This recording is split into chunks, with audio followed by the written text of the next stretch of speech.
All right. Good evening, and welcome to Stasis Pod, the Beast Wars podcast. I'm Rob. I'm Jen. I'm Alex. And I'm David. And welcome to our very first episode, not counting episode 0. In this, the first episode, we will, coincidentally enough, be covering the first episode of Beast Wars. Beast Wars, called? Part 1. What an original title. Yeah. Yes. It's a step above pilot. Well, yes. In honor of this, I am currently flirting with gold plastic syndrome destruction by playing with my original Air Razor toy. Oh, does that one get GPS? I don't know, but she's definitely got gold plastic. I don't see it on the wiki. Good. I think it might be too brown. Good. I That's hope so. funny. Yeah, it's at most risk if it has that, like, metallic-y swirly gold. Yes. The dangerous It's one. definitely less metallic. Her elbows are looking a little stressed. Don't touch them. Anyway. Why her elbows hurt?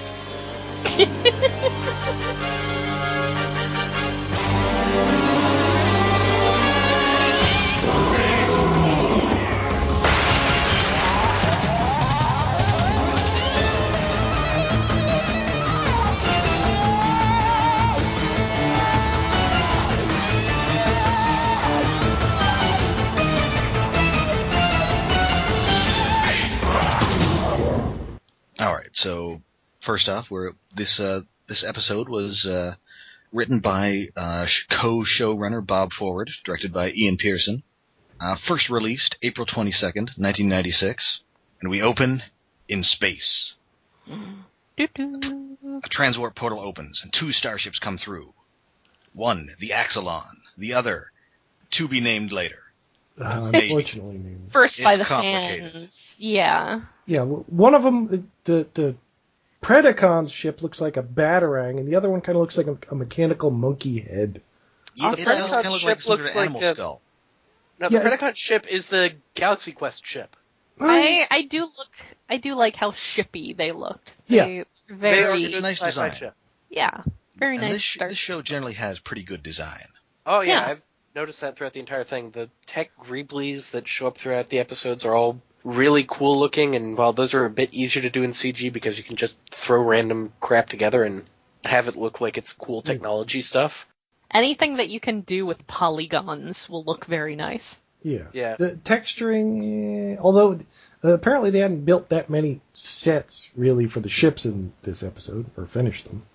Yeah. Well, You get the it's also exterior. super dark on those ships. Yeah. Yes. Well, Yeah. to hide what they look like, but Yes, Yep. to hide the fact that they don't have their other forms yet, but they didn't want, well, they probably couldn't afford to make an entirely new set of models for the first 4 30 minutes seconds of... episode. yeah, that's Yeah. never going to use again, so it makes sense. And Still, this they is- did do Megatron. They did give Megatron a pre.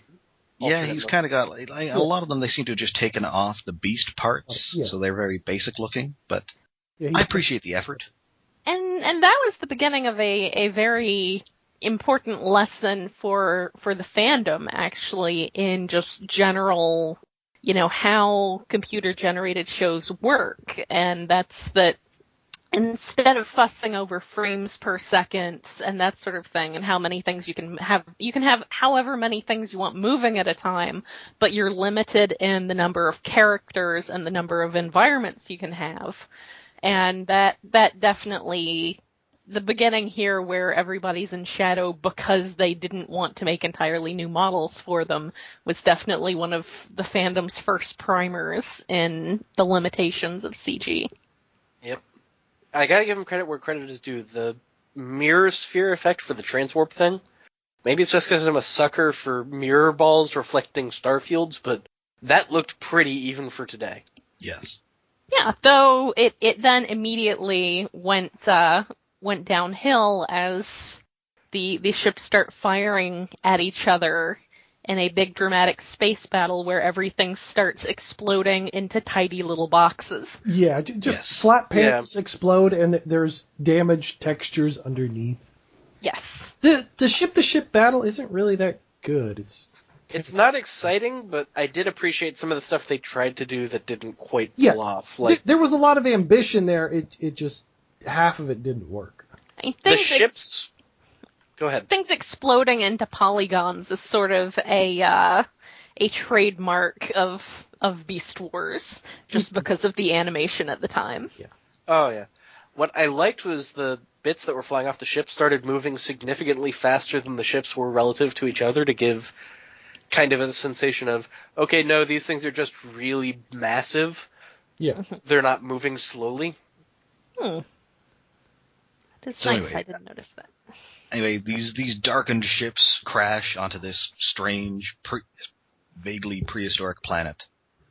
But not before. The Axelon, the good guy ship, jettisons a whole bunch of stasis pods to be introduced as toys later. Just how many did they jettison anyway? Like a zillion. I will say that it's been a while since I watched this, but at the time I watched the first episode so many times that just that beginning sequence, I found that I almost remembered all the dialogue, and it was pretty exciting seeing the opening sequence again with the starship battle and Cheetor saying stupid things and Not Cheetor them yet. crashing. Yes, not Cheetor yet. Unnamed Maximal Soldier guy. I guess Optimus Primal is Optimus Primal, and Megatron is Megatron. Everybody else just got new names, which we will come to in a sec. Yes. All So right, they crash. They crash, and this planet, it has Energon. Too much Energon. So hey, it's time to justify that toy premise, and they all need beast modes to shield them from the Energon radiation. You know, I mentioned in the last episode that I was a huge Truck Not Monkey person, before the show really started, when the basic premise of Beast Wars was revealed and the first toys came out. And I have to say that one little step of having this very sort of science fiction-y reason why they needed these organic forms went a lot. That went a long way towards winning me over to saying, okay, I guess I can deal with this. It's probably the most justification we've seen for alt modes in a Transformers series ever. Yeah. Yeah, pretty much. At least the one that kind of makes the most sense. It's like, let's transform it to a truck, but then turn it into a robot at the first opportunity. We get a very brief bit of, I think the only bit in the whole series of a robot in disguise later in this episode, and I think that's it for the series. Yeah. Yeah. But still, it was a nod to the idea that they're actually thinking about these things that was kind of reassuring, to the old school fans. Yeah. All right. So anyway, they're scanning. The Maximals scan a bunch of vaguely heroic animals, and the Predacons scan a bunch of dinosaurs and bugs. Yes. Coincidence. And fossils. Not living dinosaurs, fossils of dinosaurs. Yes. They didn't have to resort to the Savage Land. We just see a bunch of bones in a mountain, which kind of neat. Yeah.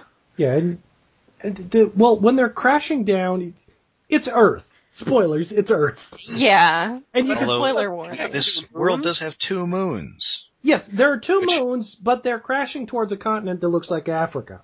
There are 2 moons, but there are also dinosaurs and cheetahs and spiders and wasps and rhinos. Same size as cheetahs. And... Lots of African animals, some dinosaurs that probably aren't African. Well, I guess we don't know how far the 2 bases are apart.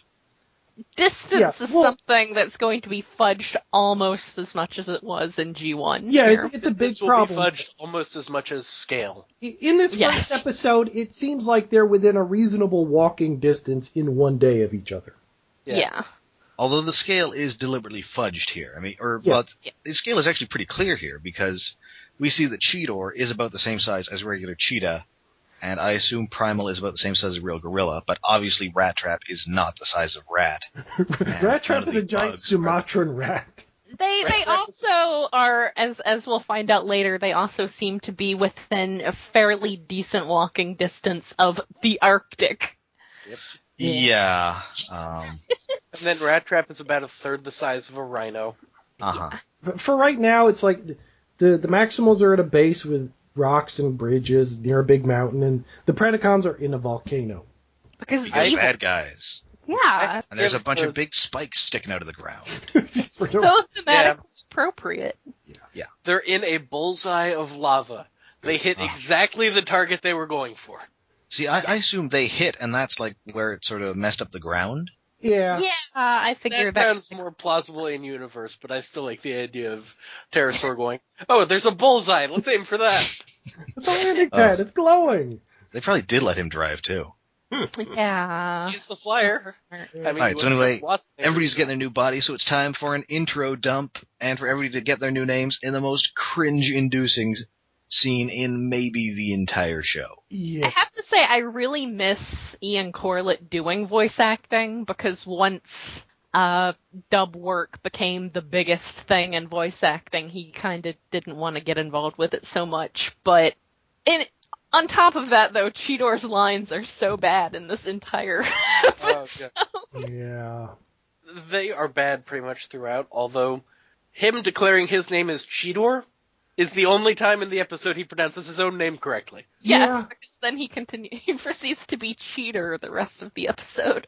Also, he makes a bunch of animal noises, which I don't remember so much from the rest of the series. Yeah, no, he tones it down. Well, except for Pterosaur, I think everybody tones it. Well, and Waspinator does a lot.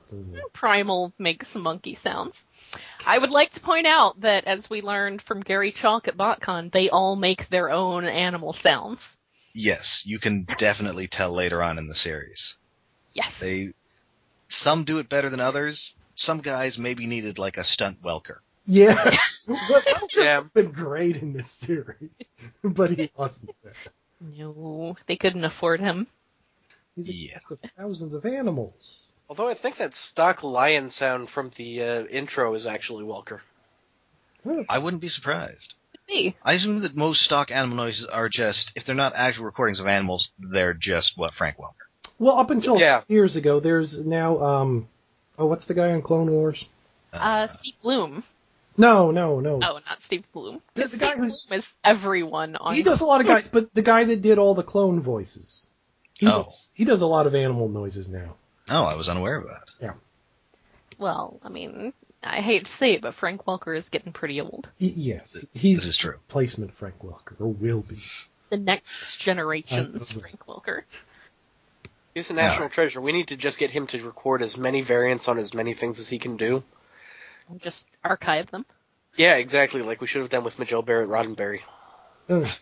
So Anyway, speaking of things that we should do, this scene ends, we get a little conflict, and we sort of get people's personalities. Cheetor is the dumb kid, Rat Trap is a dick, and Rhinox is the big guy.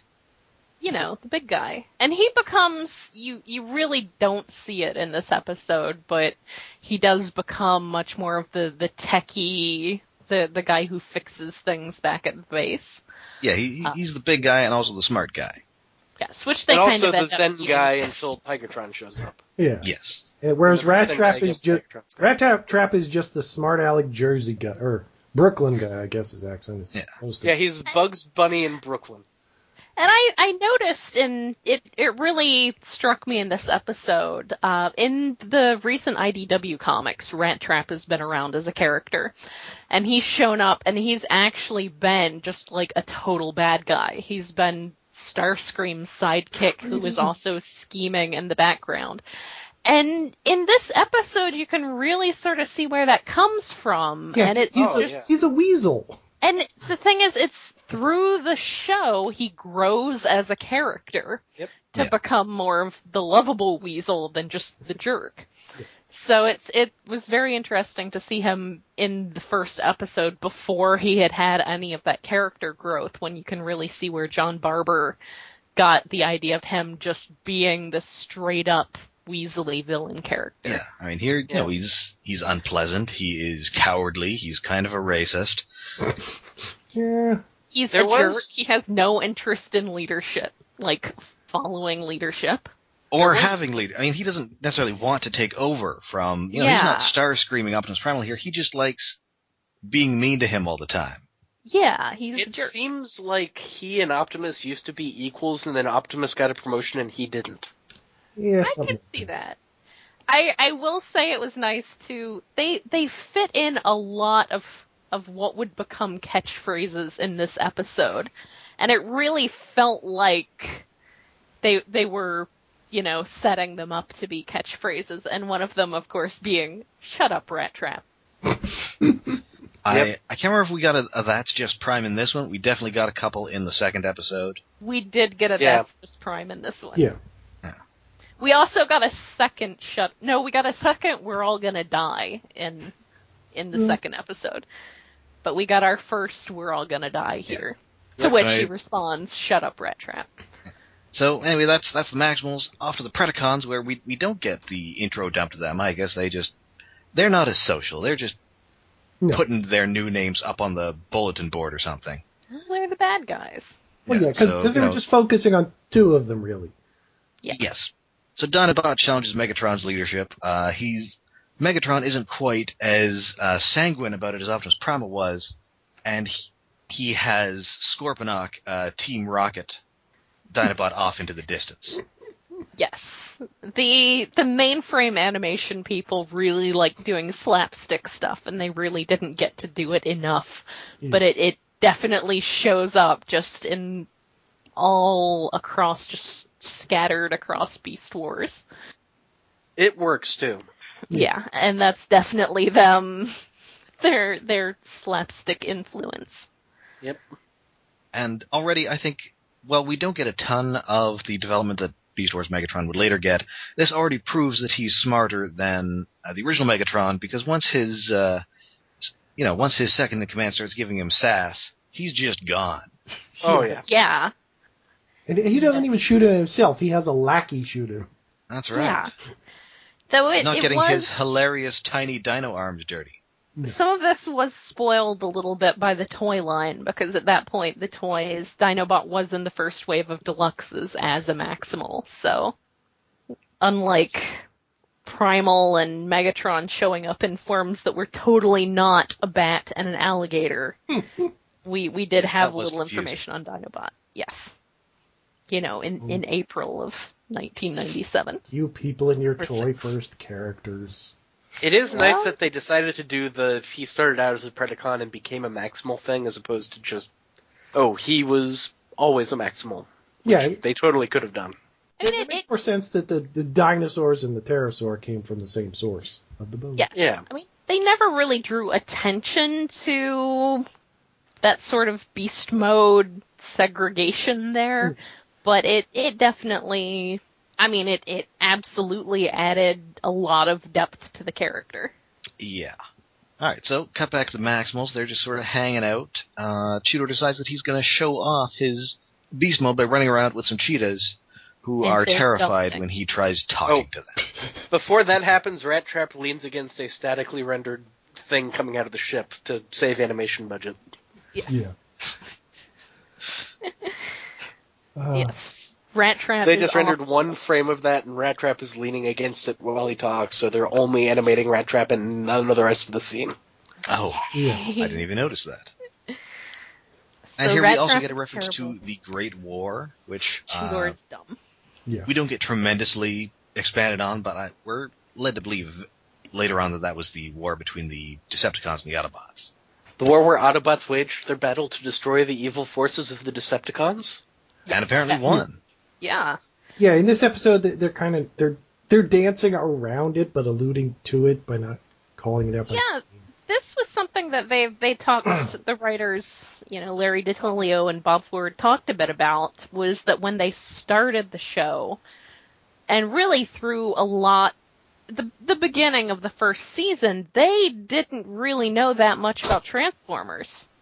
They knew the basic stuff, and it wasn't until later, once they had a few scripts in, that they really knew what they were dealing with, and that's when we started to get things like Starscream's ghost showing up, and, that's when Ben Yee became a fan consultant on the show, because they started realizing that there was all this other stuff. So they hint at the Great War there, but even at that point, the writers only really kind of knew where they were going with any of that, and it wasn't until later that they really figured out how they wanted to work all that in, how all that went down, and it was pretty awesome because what with it taking place in the past of the far future, they managed to make it so that it could be either the future of the cartoon continuity or the comic continuity,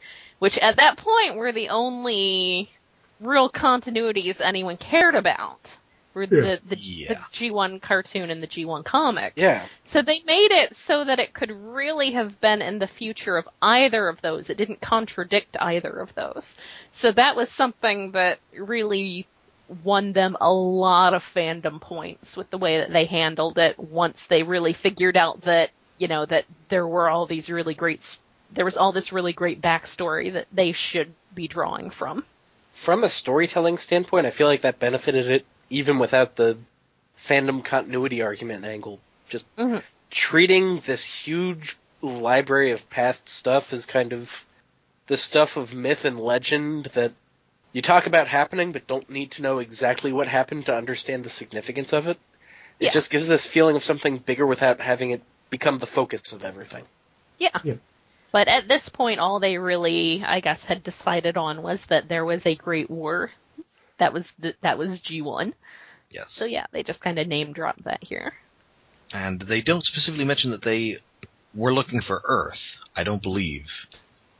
No, well, they got it. No, Dinobot does say that it should be Earth, but it's not because it has 2 moons. Yeah. And they were directed to do so by the Golden Disc, which and is then he throws the Golden Disc at Megatron. Yeah. And that is, of course, the Sounds of Earth disc from Voyager. Which, last I checked, there's a copy of in the Smithsonian Air and Space Museum. I think it's still in the DC one. I don't think they moved it to Dulles, but they might have. Says the person who used to live outside Washington, D.C. Sorry. Alright, so Cheetor freaks out these 2 cheetahs because he can talk, but they're even more freaked out by the gigantic wasp, which Cheetor clearly figures out is not natural, but is in fact a robot in disguise. Yeah, and is which Waspinator. he announces. There's so many things weird about it. It's like, he doesn't even know what planet this is. How does he know he's a cheetah to call himself Cheetor if they don't know they're on Earth?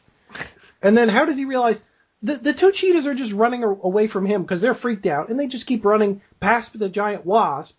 And then Cheetor infers from that vague idea, oh, this must be a Predacon. What if you were just killing a giant alien wasp? To be fair, there are certain environmental conditions that are necessary to support insect life of that size. But now, that assumes a lot about Cheetor's intelligence. Cheetor's not bright enough to do that. No, and yet I'm pretty sure they say that he's a scientist. But he's firing without probable cause. He's not a very good scientist. It could... I mean, you can have goofball scientists. He could be very smart and just not show it. He could be book smart and not wise whatsoever. Exactly. Okay, maybe I don't think we ever see him being good at science, though. Yeah, that's the thing. It's like if he was a good biologist, we'll get to that. But right, Cheetor's dumb. He just lucks out and, hey, the giant wasp is Waspinator. Yes. Dun dun. And Waspinator immediately gives that up. Yes. I love Cheetor shooting at Waspinator and Waspinator just dodging along a 2-dimensional plane like it's a SNES light gun game. Maybe Cheetor is just such a bad shot. Basically what it comes down to is Cheetor is the worst at everything. Cheetor is such a bad shot that Waspinator knows he doesn't have to work any harder than that. Luckily, he's also fighting Waspinator, who is also terrible at everything. Oh, yeah. True. We don't quite get that in this episode. We kind of just get that he has a funny voice. Yeah. Yes. Which is He's creepy in this episode, even with the video gamey animations. It's a pretty great Scott McNeil voice, though. Yeah, it's a great Scott McNeil voice, and then he's got this just gaping maw full of spikes before he transforms. Yeah. Bugs are creepy, and he's creepier than a bug, somehow. He's a bug. He's a cute little bug. Alright, so both teams show up, and it's time for some transformation sequences. Like 10 of them. Which is pretty much another roll call sequence. Let's eat up 30 seconds of footage. Well, this is the first time we get names for the Pterosaur and Tarantulas. Yeah, they didn't need to do it before, so now they're doing it. I would like to note that I always love when there's a roll call sequence with the Predacons, because after Terrorsaur does his, he goes, Terrorsaur, terrorize! I always feel like the next person needs to knock, Scorpionize! Because his name leads into his transformation phrase so well. I am easy to amuse. And we don't get much out of the Predacons here, apart from, Tarantulas, Scorponok, and Pterosaur, and Waspinator. You pretty much just get funny voices in this. Yeah. Everything is focused on Megatron being Megatron.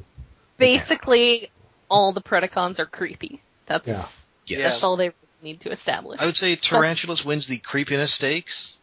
Yeah, because all the legs. Also, his gross animal noises are the grossest. And his laugh. Yeah. Also, because shortly after this point, he expresses an interest in eating the dead.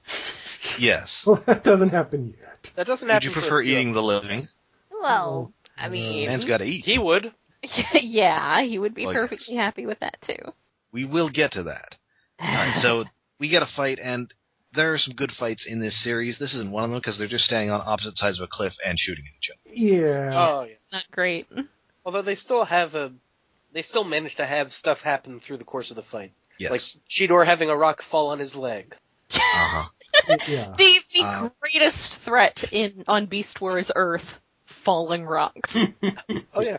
Cheetor has the rock fall on his leg, looks back at the rock having fallen on his leg, and continues trying to scramble away from it without doing anything about the rock. Doesn't. He's a pitiful damsel in distress in this episode. He's not great. Anyway. He also, after Megatron is monologuing about how the Predacons were just biding their time and weren't really peaceful, Cheetor sneak attacks Megatron in the face, and it does nothing. Nope. Although Megatron is impressed. Yes. Yeah. Alright, so Optimus wants Rat Trap to go and help Cheetor. Rat Trap does not want to, because, again, coward. So Primal has to do it himself because he can fly, unlike every other Maximal, which I assume is a leftover from when he was going to maybe have the Bat mode. Maybe. I mean, doesn't his toy kind of have rockets? Well, it has those missile launchers on the shoulder, but he can use those while he's flying, so they're not the same thing. I guess that's true. Also, been a while judging by his animation, he's really scorching the back of his calves here. Yeah. Oh yeah. Monkeys are not meant to fly. Yeah. Anyway, Rat Trap and Rhinox, bizarrely enough, with Cheetor's gun, end up giving cover fire. Yeah, they hadn't rendered him his own gun yet.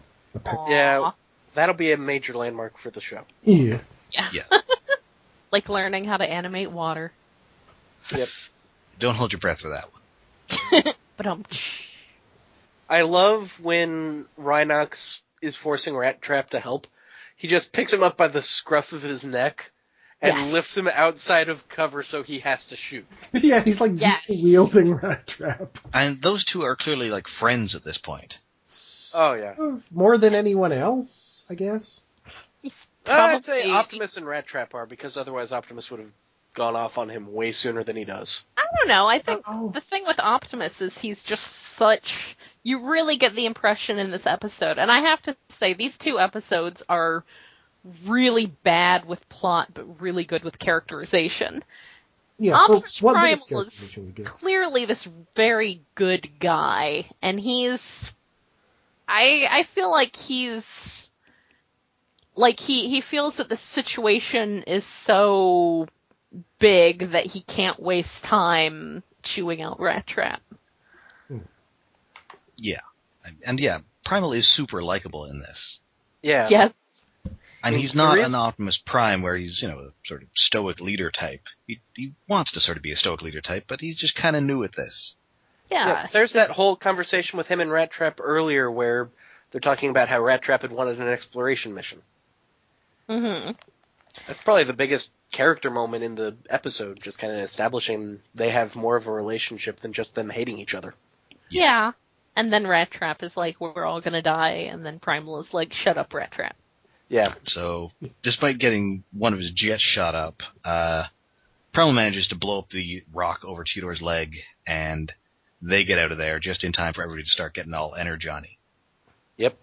I love when Waspinator gets all energon-y. He falls straight down like he's Sonic the Hedgehog and died. I mean, falling What is straight down physics? is par for the course for Waspinator. Yeah. It's not just falling straight down. He freezes in place and just translates downward. Not animated. Just, yeah. Same pose, just drop straight down. They didn't actually render him falling. They just took the one frame and scrolled it down. Well, again, that gives it a very slapstick feel. Yeah. Oh, yeah. Anyway. It's perfect. It's great. So Maximus And I don't head think back they to do the the same base. thing for Terrorsaur. So. No, I don't think so. No, Terrorsaur. Anyway, so the Maximals go back to the base, and we get I really like it. It's a nice, quiet scene where they're just, Primal and Rat Trap are kind of riding on Rhinox. Yep. Primal is chewing out Rat Trap for being a cowardly jerk. Yeah, well.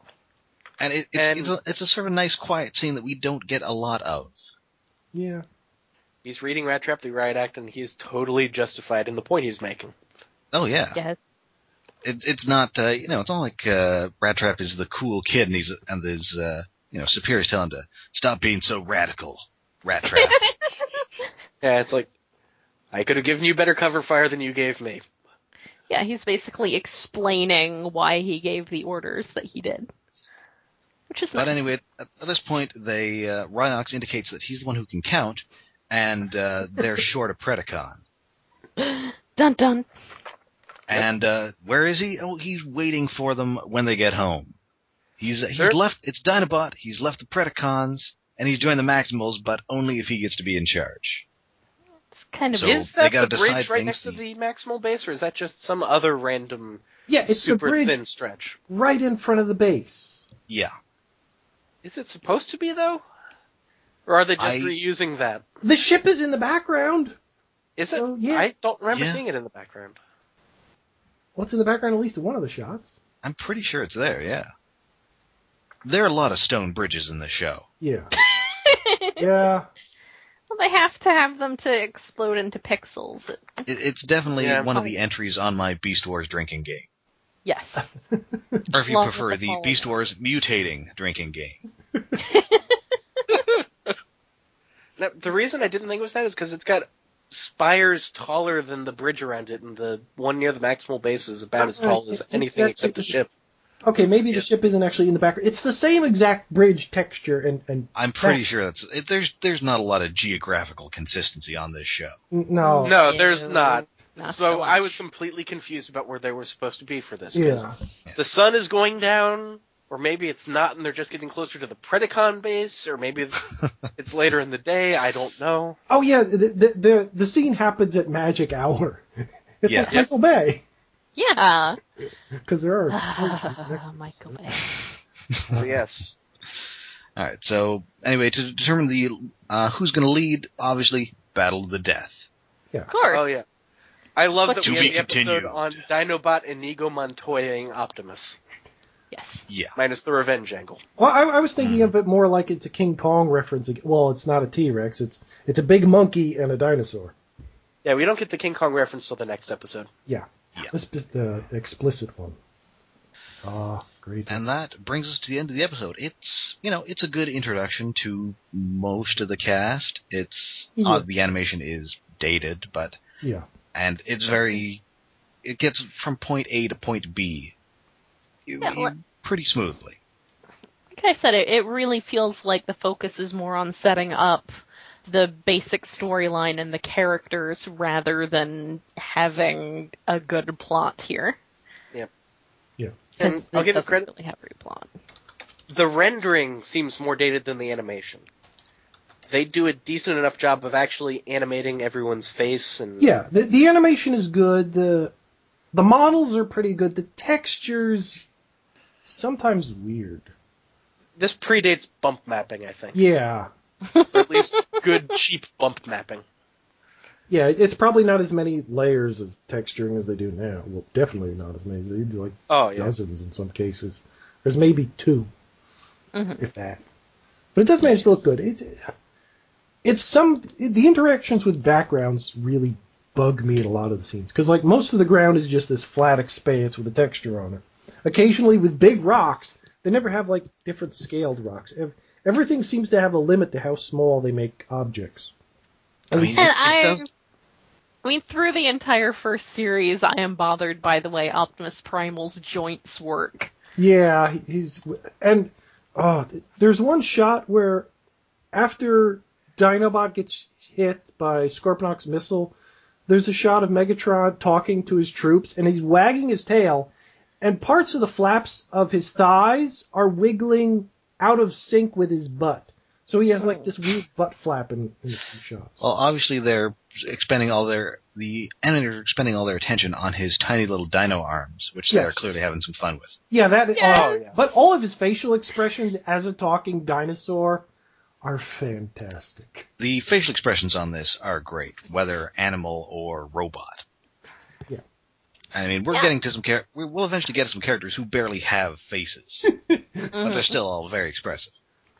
I mean, that's the thing with the computer animation is that certain aspects of it do look really dated. They were limited in the characters and the environments and all that they could bring in, but on the other hand, obviously a lot of care was put into the actual animation, which is something that, especially compared to something like the Generation 1 cartoon where you have like all these horrible animation errors all the time, and there's just it obviously was animated by people.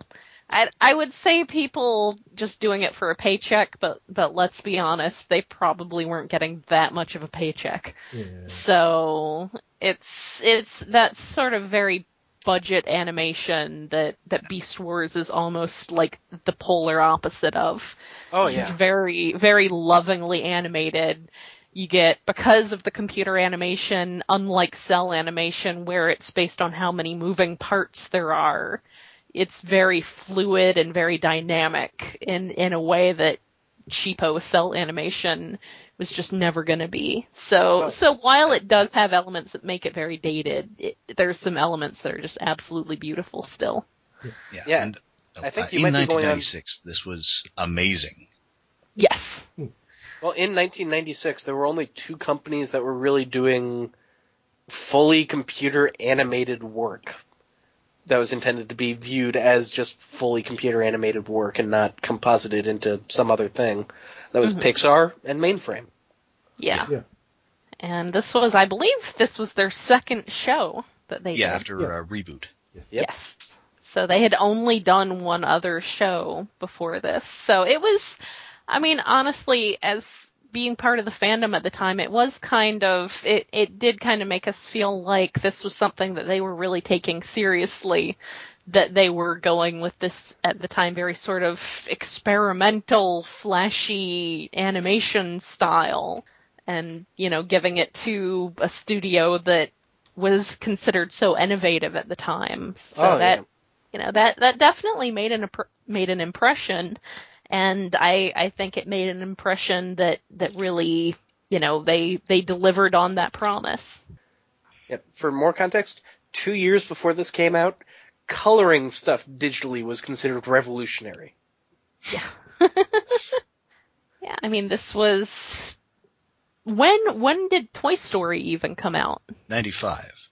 Yeah, so this was at a point where even just the idea of doing something entirely with computer animation was very, very cutting edge. So it was very exciting. And I know I had friends at the time who weren't coming into it from Transformers fandom so much as they were coming in from the animation and the art side of things, who got really into the show because it was really well written, but they gave it a chance. It caught their interest because it was this very innovative kind of animation. Honestly, if Pixar had been working on a 22-minute TV budget episode type thing, it would probably look a lot like this too. Yeah. In 1996. All right. So, does anybody else have anything more to say on the episode? Oh, we gotta set up a thing. It's like when we have a Twitter and a Tumblr and a thingy and a website that people will find this on, presumably, so you know where that is. Yes. We're Stasis Pod on various forms of social media. Yeah. Yes. That's us. And then also, hey, let's give Richard Newman's Indiegogo a plug. Yes. Yes. Richard Newman, the voice of Rhinox, great voice actor. He's having a little trouble right now, so, you know, if everybody who's enjoyed his work can chip in $1 or $2, that'd be a big help. Mm-hmm. Yeah. So if you'd enjoyed M. Bison going, yes, yes, or Rhinox firing the chain gun so doom at people, throw him a few bucks. Yeah. If you throw him enough bucks, he'll give you a personalized voicemail or something. Ooh. And we will go ahead and link to his Indiegogo along with the podcast. Yes. All right. So then join us next time, Beast fans, for Beast Wars Part 2 on the Stasis Pod. Powering Hooray. up the power block. We are definitely going to be talking about the power block at some point here. Oh, yeah. Are we going to be powering it up, though?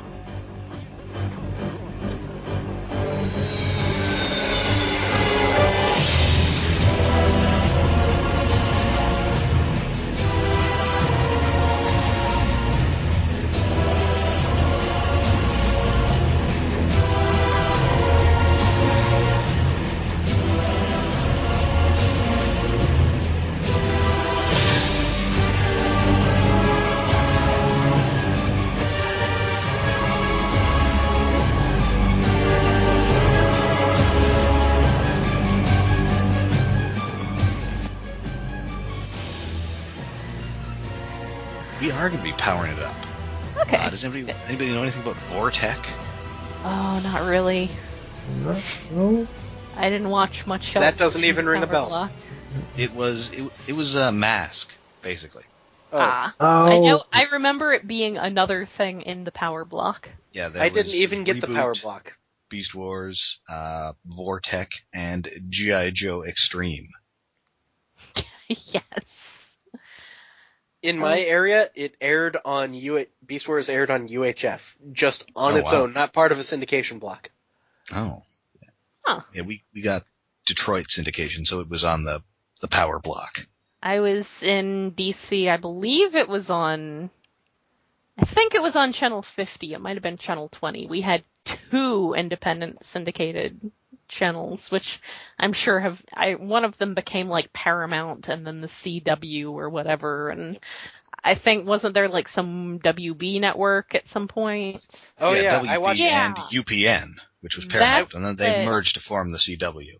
Yeah. Yeah, Shit on- 20 was UPN and 50 was WB. And I don't even know what the situation is now because my parents don't even live where we lived at that time. And they both had their own weekend blocks of cartoons. UPNs were on Sunday because they weren't good enough to compete with the Saturday ones. Yes, and they had Exo Squad. UPN did? I I think Exo Squad was syndicated. UPN had the Hulk cartoon, BAD, Bureau of Alien Detectors. That's right. I'm thinking of what Channel 20 had immediately before they became UPN.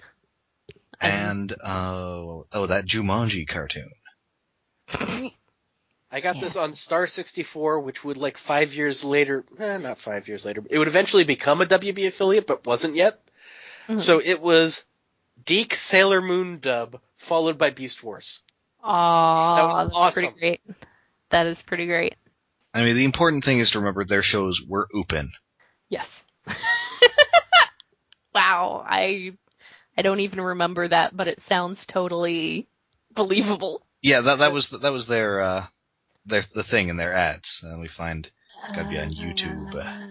There's only 2 things that I ever knew were even on UPN, and that's the Dilbert cartoon and WWF SmackDown. Man, that's why they had the Rock on. That's why they had the Rock on Voyager. Man, I bet the UPN transition was why they stopped showing. Exo Squad ended on a 5-episode multi-parter. In the first or the second part, a major character is killed. They only showed on my station the first 2 parts of that episode. Oh God! Ooh. Oh, you never got the aliens showing up? I never got the rest of the episodes. I never. Actually, does it end where the aliens show up, or is that in the... Yeah, it ends with the aliens showing up. Okie dokie. So I had... Because I've read that, I've heard about it, and they've never released season 2 on DVD or anything. Wait, how many seasons were there? There were 2. There were 2.